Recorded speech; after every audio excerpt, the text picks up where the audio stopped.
कहानी की शुरुआत वर्ल्ड वॉर 2 में होती है, जब रशिया ने पोलैंड पर कब्जा करके बहुत से लोगों को बंदी बना लिया था। इनमें जिसका नाम जानूस है वह एक आर्मी सोल्जर होता है। इसको एक बहुत बड़ा कागज दिया जाता है जिस पर बहुत से आरोप लिखे होते हैं और जनरल जानूस से इन आरोप को स्वीकार करने को कहता है, लेकिन जानूस इन आरोप को स्वीकार करने से मना कर देता है। लेकिन जनरल किसी तरह जानूस की वाइफ को टॉर्चर करके उससे यह आरोप स्वीकार करवाता है और उसको 20 साल के लिए साइबेरिया की जेल में भेज दिया जाता है। साइबेरिया की जेल कोई आम जेल नहीं है, जहां हजारों किलोमीटर तक सिर्फ बर्फ ही बर्फ है, जहां पर बहुत से कैदियों को लाया जाता है। यहाँ जेल का वार्डन उनसे कहता है कि जहां तुम खड़े हो ये क्षेत्र तुम लोगों के लिए जेल नहीं है, बल्कि यह पूरा साइबेरिया ही तुम लोगों के लिए जेल है, क्योंकि यहाँ का मौसम किसी पर रहम नहीं करता। अगर किसी दिन इस मौसम ने तुम पर रहम कर भी दिया तो यहाँ के आसपास के लोग तुम लोगों को मार डालेंगे, क्योंकि हमने तुम में से हर आम कैदी पर भी बहुत सा इनाम रखा है और कोई भी इस इनाम को ठुकरा नहीं सकता। सब कैदियों के बाल काट दिए जाते हैं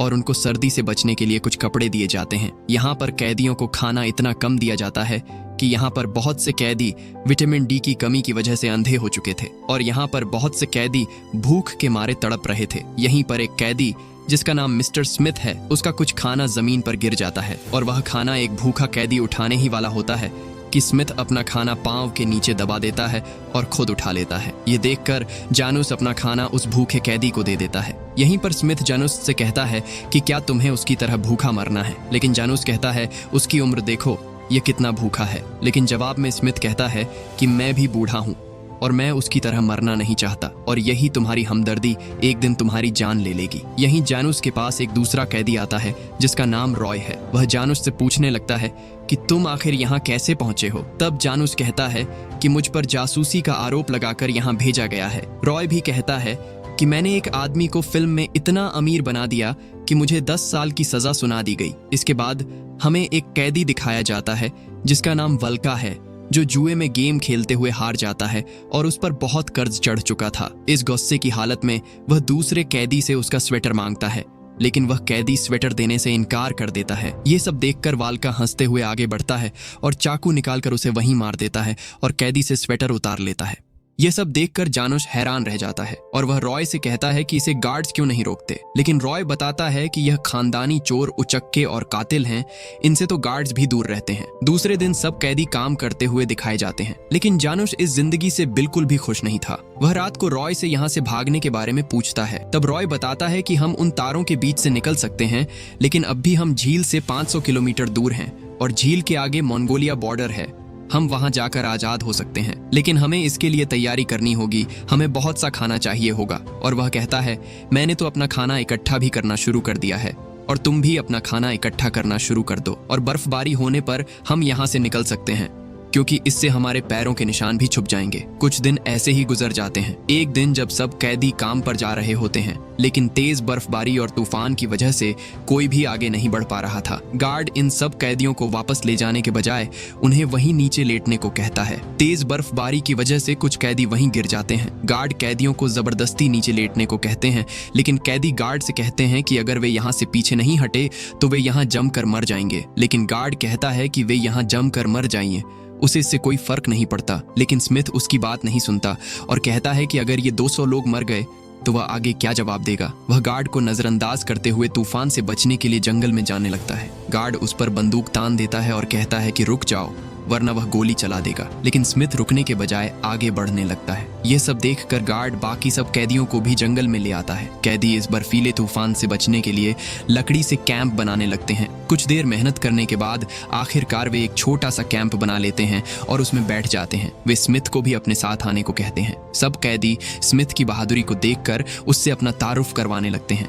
इसके बाद जब सब लोग वापस आ जाते हैं तो गार्ड्स इन कैदियों को निकालने लगते हैं जिनको सर्दी बहुत ज्यादा लगती है। उनमें स्मिथ और जानूस भी शामिल होते हैं ताकि उन्हें खदान में काम पर रखा जाए। उधर सब कैदी खदान में काम कर रहे होते हैं, लेकिन खदान में ऑक्सीजन कम होने की वजह से जानूस की हालत खराब होने लगती है। उसकी हालत इतनी खराब हो जाती है कि उसे गुमराही में सामने अपना घर नजर आने लगता है। लेकिन वह जिस तरफ बढ़ रहा था उस तरफ गार्ड खड़ा था। गार्ड उस पर गोली चलाने ही वाला होता है कि स्मिथ फौरन उसे पीछे खींच लेता है और उसे होश में लाता है। तब जानूस कहता है कि उसे जेल से भागना है। स्मिथ उससे भागने के प्लान के बारे में पूछता है। वह कहता है कि रॉय और उसने यहाँ से भागने का प्लान बनाया है, लेकिन स्मिथ कहता है कि वह रॉय यहाँ से कोई भागने की प्लानिंग नहीं कर रहा। वह हर नए आने वाले कैदियों के साथ ऐसा ही करता है। उसे यहाँ बहुत साल हो चुके हैं और वह उसे जानता है, और अगर वे इसी तरह खदानों में काम करते रहे तो वे अगले 6 महीने तक जिंदा नहीं रहेंगे। वह जानुस से कहता है कि अगर वे वाकई यहाँ से भागना चाहते हैं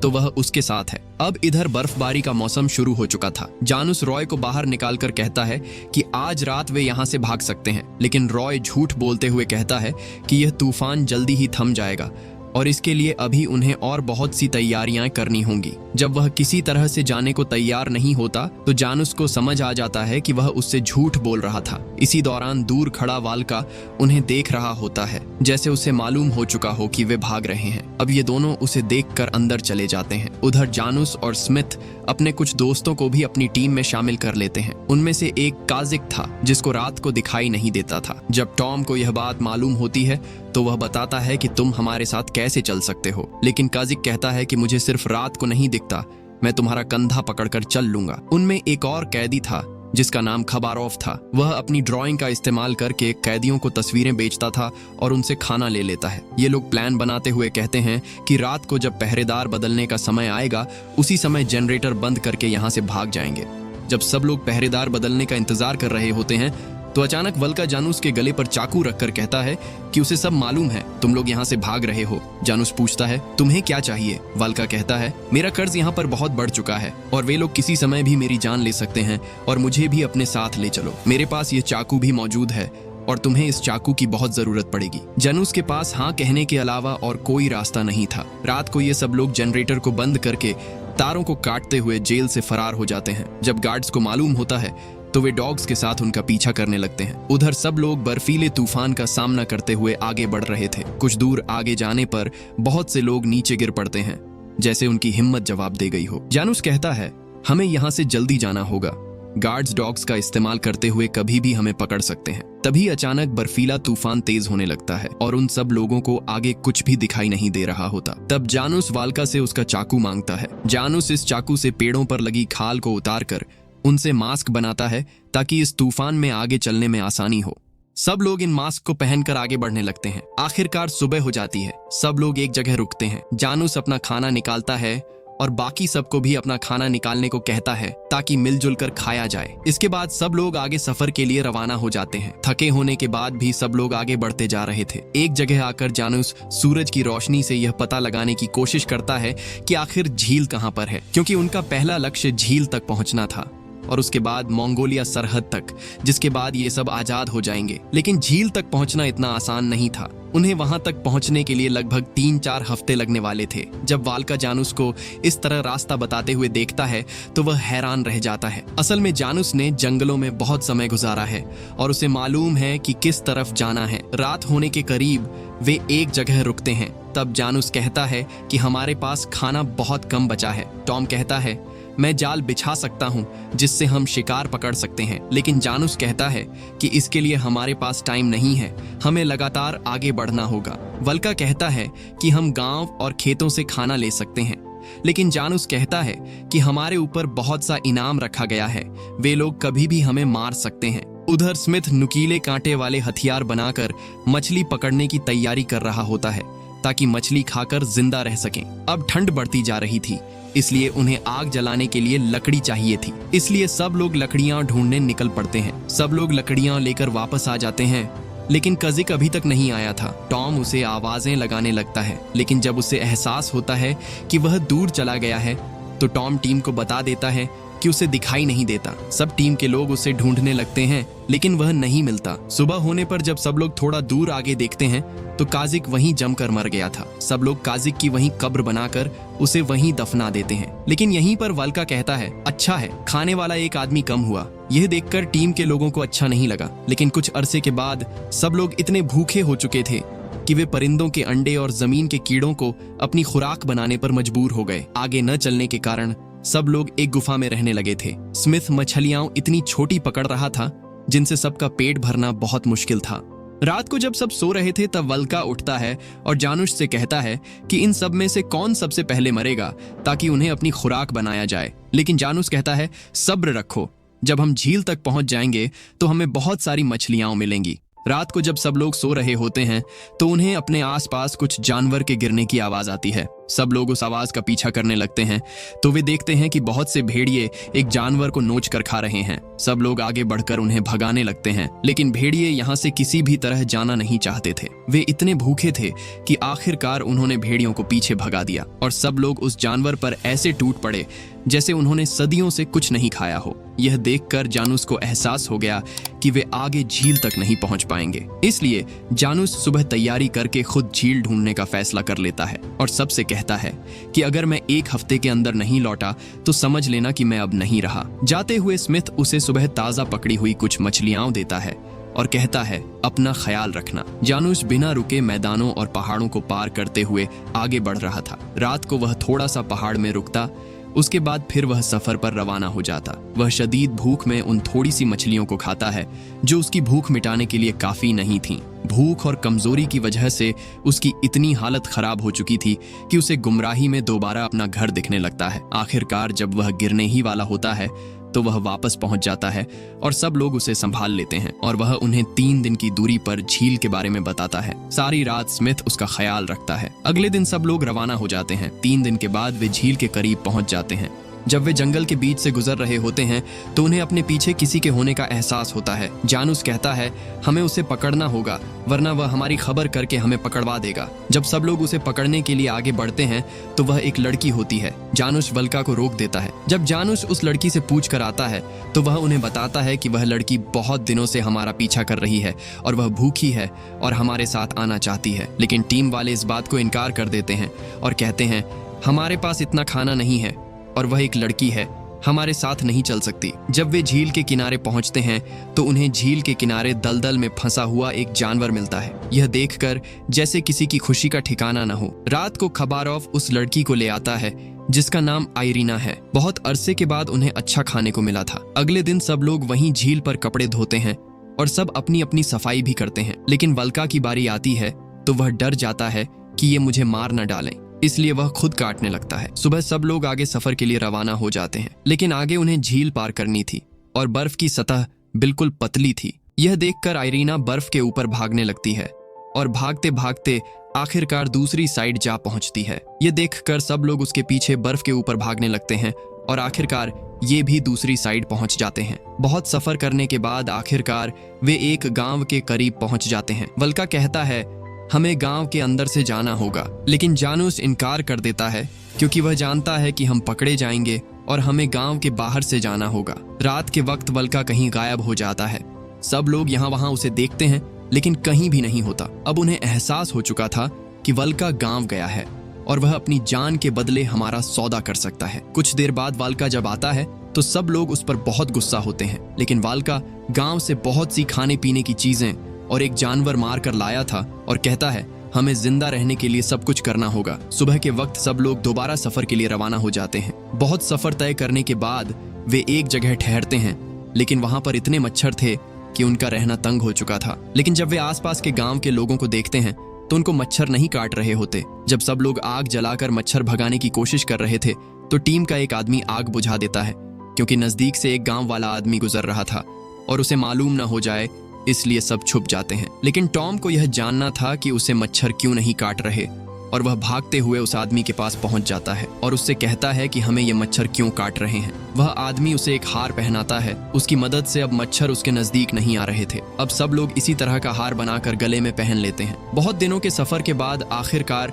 वे इस रेलवे ट्रैक के करीब पहुंच जाते हैं जहां से 5 दिन की दूरी पर बॉर्डर है। लेकिन दिन के वक्त वहां बहुत से पहरेदार और गांव के लोग थे और दिन के वक्त वहां से गुजरना नामुमकिन था, इसलिए वे रात के होने का इंतजार करते हैं। जब रात हो जाती है तो सब लोग भागकर खुशी से रेलवे ट्रैक पार कर लेते हैं, लेकिन वल्का आगे जाने के बजाय वहीं रुक जाता है। वह जानुश से कहता है कि मैं अब आगे नहीं जाना चाहता, मैं यहीं रुकना चाहता हूँ, और वह अपना चाकू निकालकर जानुस को दे देता है। जानुस उसे अलविदा कहकर वहां से चला जाता है। बहुत दिनों के सफर और मुश्किलों के बाद आखिरकार उन्हें सामने सरहद का एक गेट नजर आता है। खुशी के मारे सब लोग खुश हो जाते हैं कि हम सरहद के करीब आ चुके हैं। लेकिन जब वे सरहद के गेट के करीब पहुंचते हैं तो यह देखकर हैरान रह जाते हैं कि उस पर रशिया ने कब्जा कर लिया था। अब वे एक जगह आकर सोचने लगते हैं कि कहां जाए। आपस में सोचने लगते हैं कि अगर वे यहां से चाइना गए तो वे आजाद नहीं हैं, वे जापानियों से लड़ रहे हैं। और एक फैसला करते हैं कि वे यहां से तिब्बत जाएंगे, वहां से हिमालय के पहाड़ों को पार करते हुए इंडिया जाएंगे। इसके बाद सब लोग सुबह के वक्त रवाना हो जाते हैं। पहाड़ों और नदियों को पार करते हुए आगे बढ़ रहे होते हैं। तभी अचानक घोड़ों पर बैठे कुछ सिपाही उनकी तरफ आने लगते हैं। उनमें से कुछ लोग भागने लगते हैं कि ये सिपाही हमें मार डालेंगे, लेकिन जैनुस कहता है भागो मत, यहीं खड़े रहो और मुस्कुराओ। सिपाही नजदीक आकर उनका घेरा तंग कर लेते हैं और उनसे पूछने लगते हैं, तुम कौन हो, कहां जा रहे हो और पैदल सफर क्यों कर रहे हो? स्मिथ बताता है कि हम अमेरिकन हैं और हम गरीब हैं, हमारे पास घोड़े नहीं हैं, हम तिब्बत की तरफ जा रहे हैं। यह सुनकर सब सिपाही वापस लौट जाते हैं, लेकिन उनमें से एक छोटा सा लड़का रुकता है और उन्हें एक पानी की बोतल देता है और वहां से चला जाता है। इसके बाद उनका सफर बहुत ही मुश्किल होने वाला था, क्योंकि अब वे रेगिस्तान से गुजरने वाले थे। रेगिस्तान की तपती धूप से बचने के लिए कुछ लोग सिर के छाते बना रहे थे तो कुछ लोग अपने पांव को महफूज कर रहे थे। सब लोग रेगिस्तान के सफर के लिए रवाना हो जाते हैं। थोड़ा दूर आगे जाने पर जब जानूस सफर की सही सिमत चेक कर रहा था तो बाकी सब धूप से बचने के लिए अपने कपड़ों से छाता बनाकर अपने ऊपर ओढ़े हुए थे। थोड़ा दूर आगे जाने पर उनकी हालत इतनी खराब हो चुकी थी कि उनका आगे बढ़ना मुश्किल हो चुका था। तब स्मिथ को कुछ दूर आगे हरे दरख्त नजर आते हैं। वह जानूस से कहता है कि अगर वहां हरे दरख्त हैं तो वहां पानी भी होगा, लेकिन जानूस वहां जाने से इनकार कर देता है क्योंकि वह रास्ता उल्टी तरफ था। और जानूस कहता है कि यह तुम्हारी आंखों का धोखा है, वहां कोई पानी नहीं है। लेकिन सब लोग इतने प्यासे हो चुके थे कि वे उन दरख्तों की तरफ बढ़ने लगते हैं और जानूस को मजबूरन उनके पीछे आना पड़ता है। थोड़ा दूर आगे जाने पर उन्हें एक कुआं नजर आता है। सब लोग खुशी के मारे आगे बढ़ने लगते हैं। आखिरकार उन्हें कुआं मिल जाता है और कुएं पर झपटकर अपनी प्यास बुझाने लगते हैं। रात के वक्त सब लोग आपस में बात करते हैं कि हमें यहाँ कुछ दिन और रहना चाहिए, लेकिन जानूस कहता है हमारे पास खाना नहीं है और अगर हम कुछ दिन और यहाँ रहे तो हम कमजोर हो जाएंगे, इसलिए हमें आगे बढ़ना होगा। इसके बाद सब लोग कुएं के पानी से नहाकर अपने जिस्म को ठंडा कर लेते हैं और जो भी बर्तन थे उनमें पानी भर लेते हैं और कुएं को अलविदा कहते हुए यहाँ से आगे बढ़ जाते हैं। जब ये लोग कुएं से बहुत दूर आ चुके थे तो अचानक उन्हें अपनी तरफ बढ़ता हुआ तूफान नजर आता है। सब लोग जान बचाने के लिए जगह ढूंढने लगते हैं। तूफान उनकी तरफ तेजी से बढ़ रहा था। सब लोग एक जगह इकट्ठे होकर तूफान से अपनी जान बचा रहे थे। तूफान खत्म होने के बाद सब लोग जमीन पर ऐसे पड़े थे जैसे अब आगे बढ़ने के लिए उनके पास ताकत न बची हो। इसके बाद सब लोग सुबह के वक्त दोबारा रवाना हो जाते हैं। थोड़ा दूर आगे जाने पर इरीना गिर जाती है। इरीना को लू लगने की वजह से उसके पांव सूज चुके थे, लेकिन इरीना फिर भी हिम्मत करके उठ खड़ी होती है और कहती है हमें बिना रुके आगे बढ़ना होगा। लेकिन थोड़ा दूर जाने पर वह दोबारा गिर जाती है। कुछ ही देर में वह वहीं दम तोड़कर मर जाती है। वे उसे वहीं दफनाकर आगे का सफर तय करते हैं। उनके पास पानी इतना कम बचा था कि थोड़ा सा पानी कपड़े के ऊपर डालकर उसी पानी को पीते हैं। अब उनकी प्यास से हालत बहुत खराब हो चुकी थी। जब टॉम बेहोशी की हालत में पड़ा था तो अचानक उसके बीच से एक सांप गुजर गया। वह फौरन खड़ा हुआ और उस सांप का पीछा करने लगा। सांप का पीछा करते करते उसे सांप तो नहीं मिला, लेकिन एक खराब पानी का गड्ढा मिल गया। ये सब लोग उस पानी को पीकर अपनी प्यास को बुझाने लगते हैं और उस सांप को भी पकड़ लेते हैं जो उनसे भाग गया था। उन्हें बहुत दिनों के बाद कुछ अच्छा खाने को नसीब होता है। बहुत दिनों के सफर और मेहनत के बाद आखिरकार वे मंगोलिया बॉर्डर पहुंच गए। मंगोलिया बॉर्डर को पार करने के बाद उन्हें दूर तिब्बत की सरहद दिखाई दी। वे भागते हुए वहां पर पहुंच गए। वे इतने खुश हो चुके थे कि उनके अंदर एक नई जान आ चुकी थी। थोड़ा दूर आगे जाकर वे सफर तय करके बैठते हैं और उनके पास तिब्बत के गांव का एक आदमी आता है जो उन्हें अपने साथ ले जाता है। यहाँ गांव का मुखिया उन्हें बताता है कि अभी कुछ दिन यहीं रहो, जब मौसम सही हो जाए तो पहाड़ों को पार करते हुए इंडिया जा सकते हो। यहाँ हम आपकी मेहमान नवाजी करेंगे। यहाँ टीम के बहुत से लोग रहने को तैयार थे, लेकिन जानूस यहाँ रहने को तैयार नहीं था। वह कहता है कि अगर हम यहाँ रहे तो हमारा बहुत टाइम बर्बाद हो जाएगा और हमें जल्द ही आगे का सफर तय करना होगा। इसलिए जानूस सुबह उनके उठने से पहले ही यहाँ से चला गया। जब उन्हें मालूम हुआ तो वे उसे फॉलो करते हैं और उसके पीछे चल पड़ते हैं। पहाड़ों को पार करते हुए और मौसम को झेलते हुए बहुत दिनों के बाद आखिरकार वे इंडिया पहुंच जाते हैं, जहां लोग खेती बाड़ी कर रहे होते हैं। लोग उन्हें देखकर बहुत ज्यादा खुश होते हैं और अपने गांव के मुखिया को ले आते हैं। गांव का मुखिया उन्हें इंडिया में वेलकम कहता है। इस तरह उनका यह मुश्किल सफर यहीं पर खत्म हो जाता है। अगर आपको हमारी ये वीडियो पसंद आई है तो हमारी वीडियो को लाइक करें। चैनल पर नए हैं तो चैनल को सब्सक्राइब करें। तब तक हम मिलते हैं किसी नेक्स्ट वीडियो में।